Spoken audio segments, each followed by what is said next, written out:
અહીંથી આ રોડ જાય છે ચારા બજારમાં. આ બિલ્ડિંગ છે અને બાજુમાં આ એક ગલી જાય છે.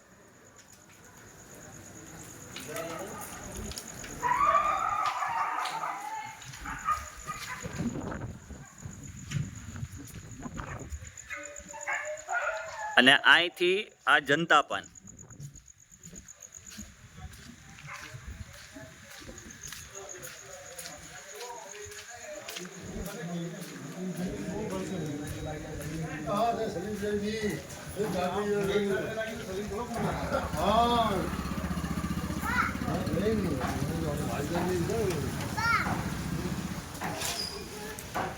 ને આ ડબલ ચાની હોટલ.